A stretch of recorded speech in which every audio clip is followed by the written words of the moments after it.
हमारी प्रतिदिन की रोटी कार्यक्रम का स्वागत। आज का ध्यानांश, हमें अपने चर्च समुदाय की आवश्यकता है।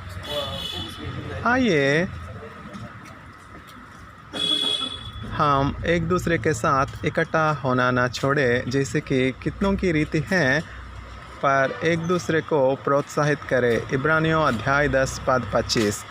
मैं एक दक्षिणी बैप्टिस्ट उपदेशक के पहलौते पुत्र के रूप में पला पोसा हूँ। हर रविवार को उम्मीद स्पष्ट थी, मुझे चर्च में रहना था।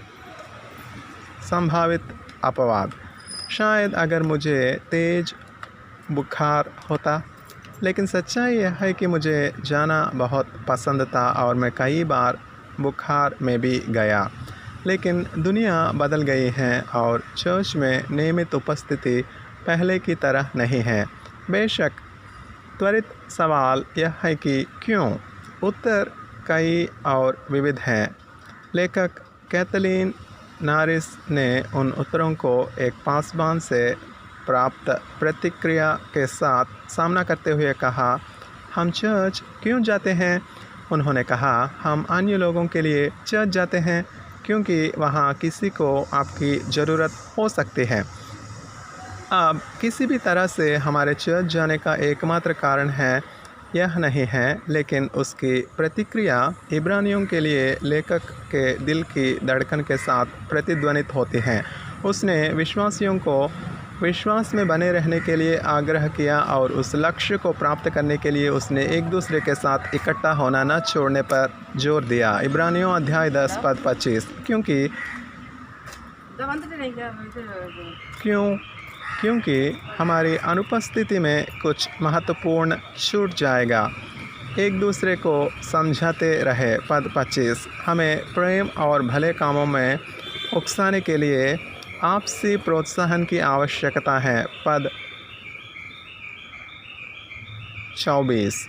भाइयों बहनों, मिलते रहे क्योंकि वहाँ किसी को आपकी आवश्यकता हो सकती है और संगत सच्चाई यह है कि आपको उनकी भी आवश्यकता हो सकती है।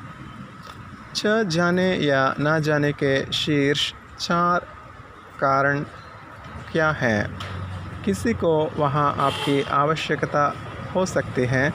जानने से आपको एक साथ मिलने का अनुभव कैसे होता है? चर्च जाने या ना जाने के शीर्ष 4 कारण क्या हैं? किसी को वहाँ आपकी आवश्यकता हो सकती है। जानने से आपको एक साथ मिलने का अनुभव कैसे होता है? स्वर्गीय पिता, जब मैं आपके नाम की आराधना और स्तुति करने के लिए दूसरों से मिलता हूँ, तो मुझे भी आपके नाम में दूसरों को प्रोत्साहित करने में मदद करें। जब मैं दूसरों को अनदेखा कर दूँ, तो मुझे क्षमा करें क्योंकि मैं अपने आप में बहुत व्यस्त हूँ। discoveryseries.org/क्यों0934 पर चर्च के महत्व के बारे में और जानें। लेखक जॉन ब्लेस। 1 दिसंबर 2021। धन्यवाद।